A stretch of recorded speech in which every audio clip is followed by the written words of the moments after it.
Со мене во студиото е професор Владо Вучковски. Господин Вучковски, добро утро. Добро утро.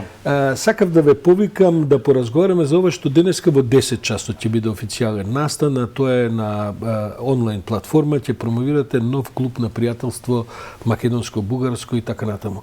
Ајде малку повеќе околу тоа, па потоа ќе ве прашам дали не се уморивте од ширење пријателство со Бугарија, ама прво да видиме што ќе се случува денеска во 10. Па денес во 10 часот ќе се промовира една неформална мрежа, платформа на видни интелектуалци од двете држави, на клубови кои не се предаваат во борбата за воспоставување на еден искрен диалог кој треба да помогне во овие моменти кои ние проценуваме дека се критични.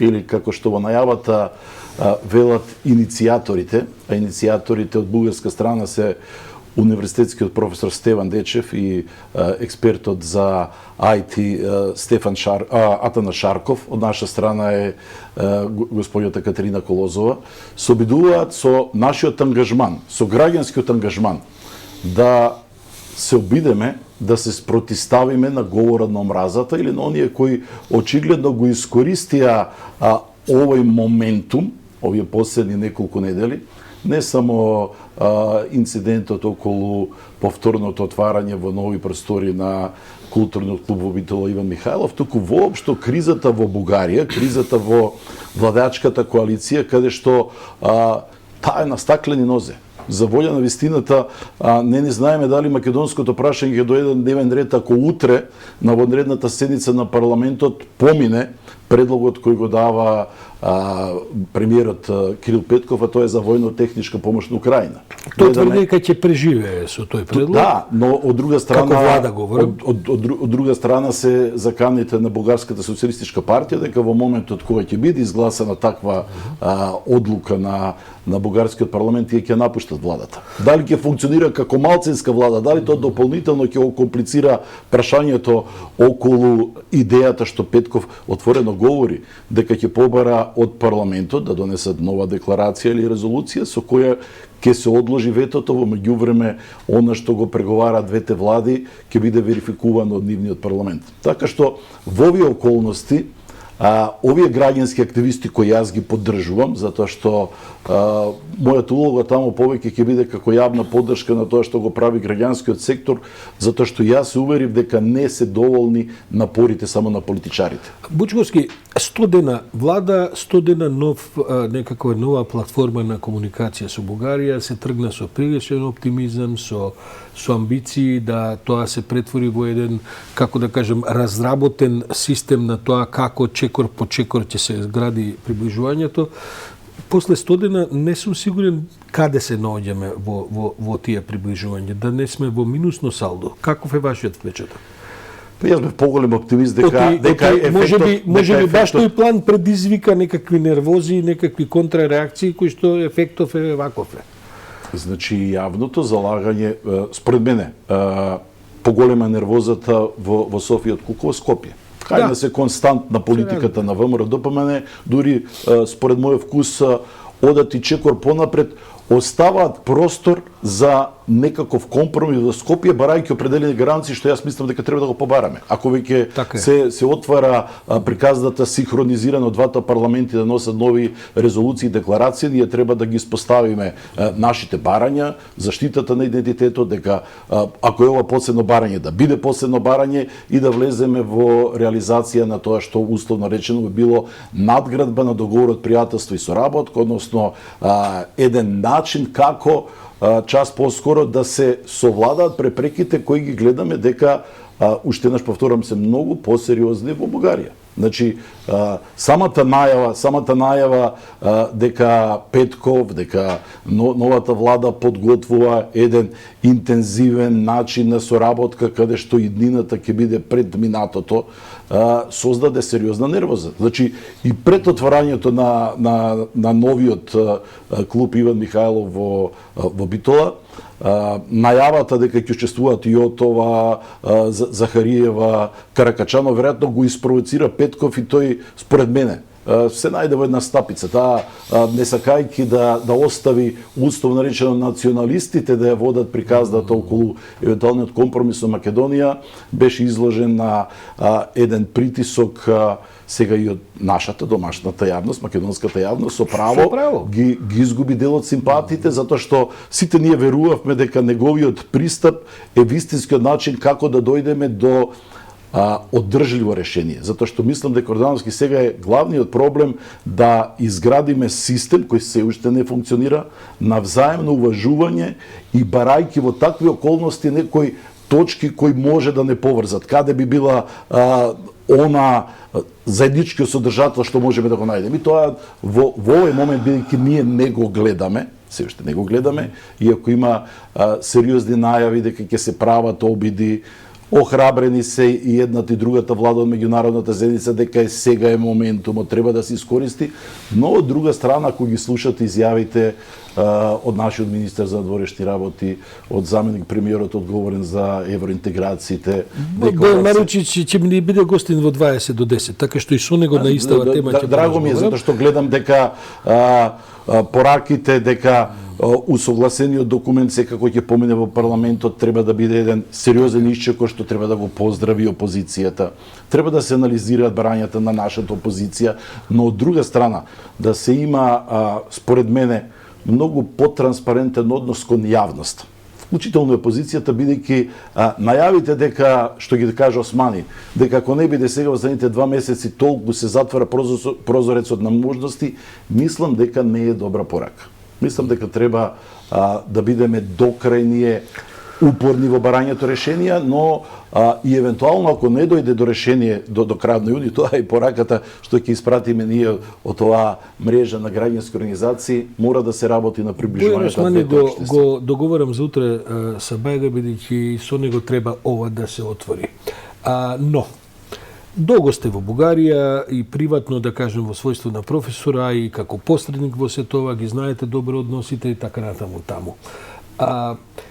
Има ли шанса Русија да пропушти оваа прилика за да го држи Балканот во една релативна, па би рекол дури и апсолутна ситуација на нестабилност, кога на вака лесен начин може да поентира и ефтино, прилично ефтино да поентира во бугарско-македонските односи, бидејќи јавноста во Бугарија во огромен процент не е подготвена да ја следи оваа добра, евентуално добра намера на сегашната влада председна Петков. Има ли шанса, бидејќи тоа е врската, ние ги гледаме и политичките структури, ги гледаме политичките сили, председателот Радев, социјалистичката партија, не се само тие, таму има и други и така натаму. Зошто би го пропуштили овој момент? Па очигледно дека не го пропушта. И не го пропушта. Не го пропушта. Ние затоа треба да бидеме свесни, затоа ја поддржувам, да речеме, определбата на нашата влада и настапите и на Ковачевски, на Османи, на Маричич, кои говорат дека сега ова прашање е многу повеќе од проширување или од отварање преговорите со Македонија и Албанија. Ова е сериозен судир кој го гледаме геостратешки, каде што Бугарија сериозни има проблеми со влијанието кој го има Русија во нивното општество. Тоа е една поделена држава каде што многу битно ќе биде, да речеме, и утрешното гласање, ќе се види каков ќе биде односот во парламентот, затоа што за волја на вистината ние гледаме околу македонското прашање и не треба да заборавиме, треба да потенцираме.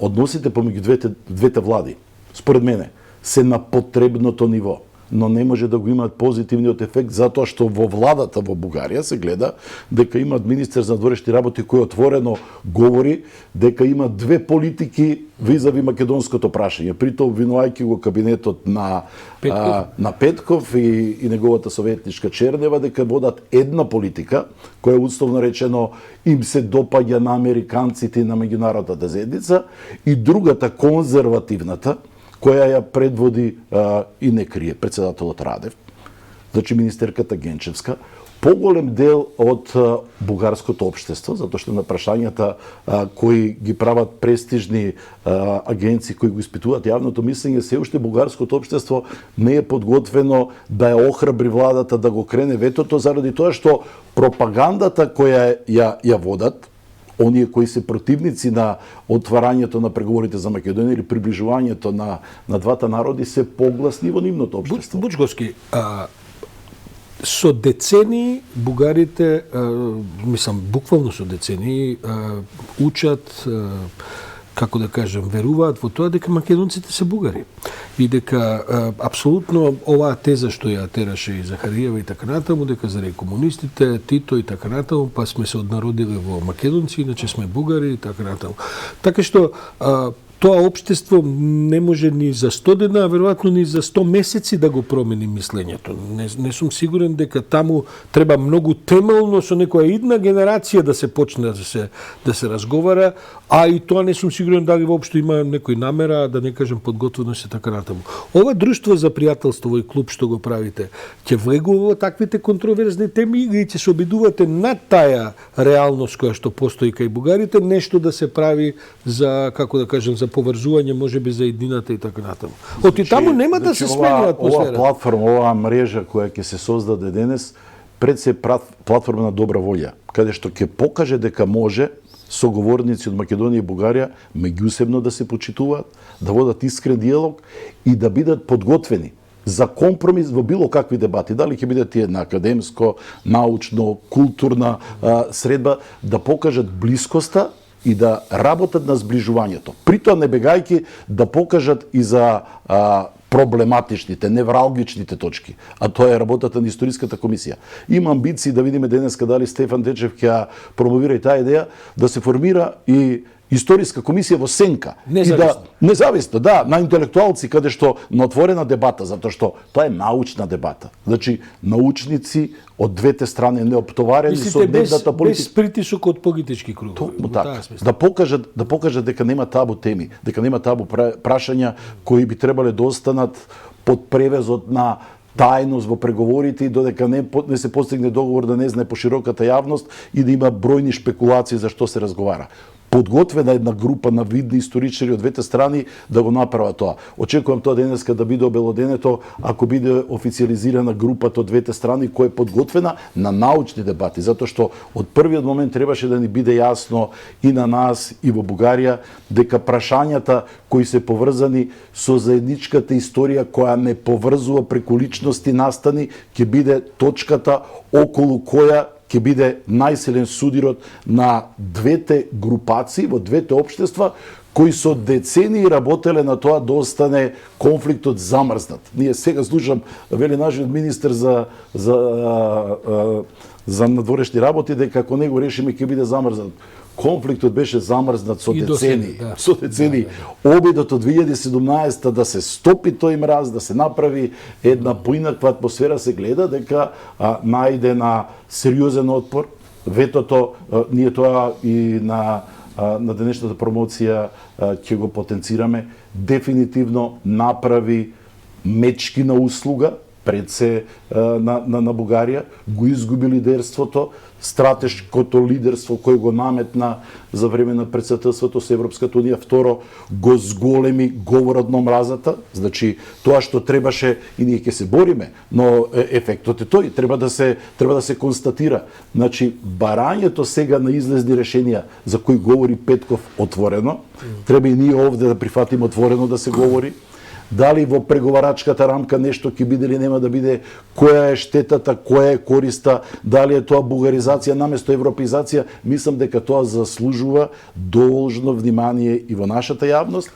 И сето тоа веројатно ќе разговарате со одие кои се повикани да дадат одговори на тие прашања, Маричич, Османи, кои ги најавивте дека ќе бидат ваши гости. За крај да ве прашам, сте биле премиер, знаете како функционира меѓународната заедница, во ваше време станавме земја кандидат за членство во Европска унија. Ги гледам американските напори, нек имаше една прилично директна изјава на Крис Хил во Белгијата, амбасадорот американски до Вучич, кај што му вели, слушај, веќе седење на две столчиња, тоа веќе не врви и така натаму. Мислите дека, бидејќи јас понекогаш се шегувам и знам да кажем дека најважната членка на Европската унија се разбира се Соединетите американски држави, бидејќи Европската унија нема сила, особено на Балканот, да кога треба да пробие нешто малку и ако треба и со потврд речник и со тој вид на како ја викаат на булдожер дипломати и така натаму.